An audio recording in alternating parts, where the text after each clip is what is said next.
Pinayagan ng Manila Regional Trial Court ang nagpakilalang dating security aide at bagman umano ni Vice President Sara Duterte na si Ramil Madriaga na humarap sa pagdinig ng House Justice Committee tungkol sa impeachment complaints. Kaugnay naman sa petisyon ni Duterte sa Korte Suprema, pinagkokomento ng SC ang House Committee on Justice. May unang balita si Tina Panganiban Perez.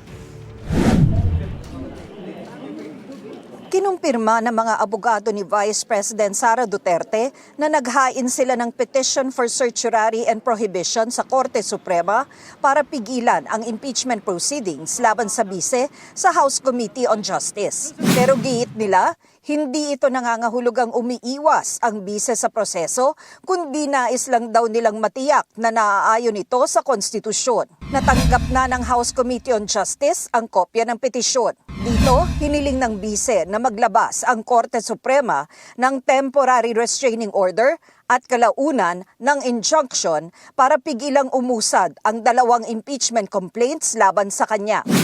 Unconstitutional daw kasi ang proceedings. Labag daw kasi ito sa one-year bar rule na nagbabawal sa pag-initiate ng mahigit isang impeachment complaint laban sa isang impeachable official sa loob ng isang taon.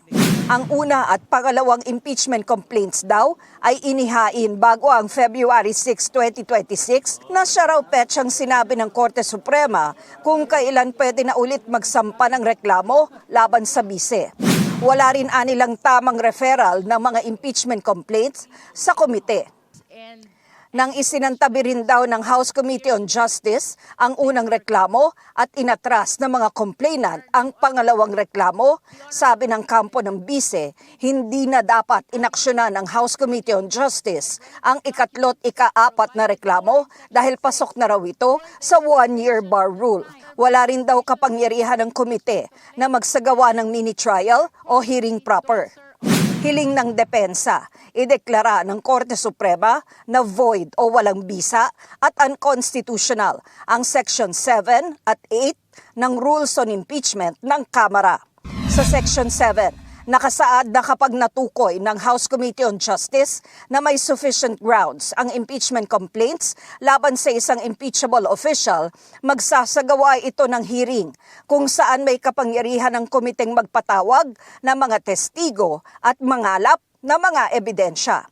Sa Section 8, nakasaad na maaaring bigyan ng Kamara ng proteksyon ang isang complainant o testigo sa impeachment proceedings. Binatikos ng ilang miyembro ng House Committee on Justice ang petisyon. Dapat daw itong ibasura ng Korte Suprema. Kabalbalan yan dahil nasa Constitution mismo yon na sinasabi na pagkatapos ng finding ng sufficient grounds ay maghihiring ang Committee on Justice. Nasa Constitution mismo yon. Paano ke-questionin sa Korte Suprema ang Constitution mismo? So, kabalbalan talaga at dapat kagyat na ibasura. Hindi totoo na wala hong valid referral kasi nakita ho ng publiko, nakita ho ng bayan na ang plenaryo po mismo ng Kongreso ang nag-refer sa House Justice Committee nung pong 4 na impeachment complaints. Yung one-year bar rule. O yun, pangalawang panlilin lang na naman po sa mga kababayan po natin yun. Kasi una sa lahat, yung pong one-year bar rule, umiira lang po yun pagka po meron na pong referral mula sa plenaryo papunta po sa House Committee on Justice. Ang House Committee on Justice tuloy lang sa trabaho. Hanggat walang temporary restraining order mula sa Korte Suprema, wala raw dahilan para hindi nila gawin ang kanilang mandato. Nagpalabas ang House Committee on Justice ng subpina kay Securities and Exchange Commission Chair Attorney Francis Edralin Lim na pinahaharap sa April 14 hearing ng komite. Pinagsusumite rin siya ng mga dokumento ng 10 kumpanyang konektado umano sa bise at sa asawa nitong si Attorney Manasseh Carpio. Sinapina rin si Philippine Statistics Authority Undersecretary Claire Dennis Mapa at pinagsusumite ng original copies ng birth, marriage at death certificates ng mga inilista ng Office of the Vice President at ng DepEd na tumanggap ng confidential funds. Formal na rin sumulat ang komite kay Manila Regional Trial Court Presiding Judge Alma Crispina Collado Lacorte para payagang tumestigo sa hearing sa Kamara si Ramil Madriaga na nagpakilalang dating aide at umano'y bagman ng bise.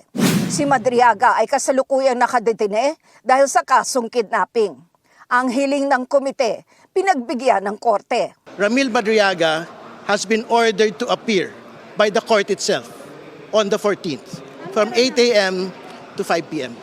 Ang Supreme Court kinonsolidate ang mga petisyon ni Vice President Duterte at ni Attorney Israelito Torion at iba pang abogado.